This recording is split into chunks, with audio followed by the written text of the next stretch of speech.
ate walabikawo omuntu omulala akerennya nti naye yaligula $7,000,000 naye nga ekituufu akimanyi ekiri makati ge n'omuntu owokubiri.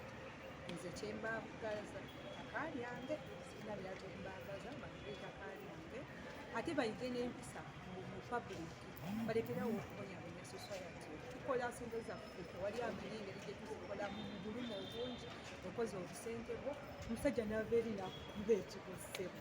Kale nno mpulira okwebaza Katonda kubanga ali ku ludda lwange era mwebaza nnyo nnyo tutandekeredde mu nsonga zino. Katonda waba wange era amazima ku nkomerero gajja kuvaayo n'olwensonga eyo n'omusajja okwebaza omulamuzi Stella Maris ow'Entebbe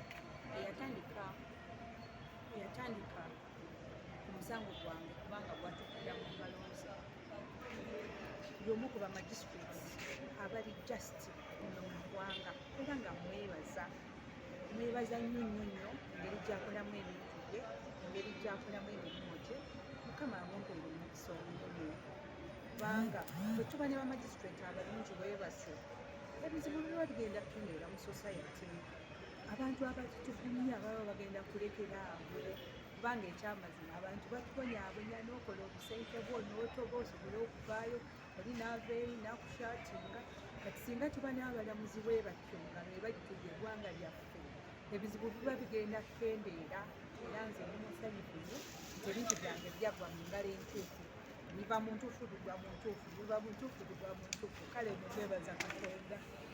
Nze nabwe Airways lwayo ndi musanyufu nnyo ddala tuli wano ku High Court naye nga owoliko bamunye bail.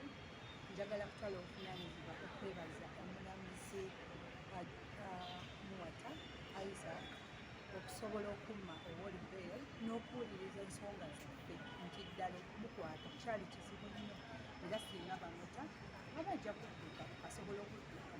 Nebaza kkooti enkulu nnyo okutegeera ensonga zino ne bamanya nti omuntu wa wansi abonaabona kuba abantu abafaanana ng'awooli. N'olw'ensonga eyo okumuma bail kijja kulaga ekifaananyi kirungi mu public nti abantu tebalina kukucunya ate ne batuukira mu High Court.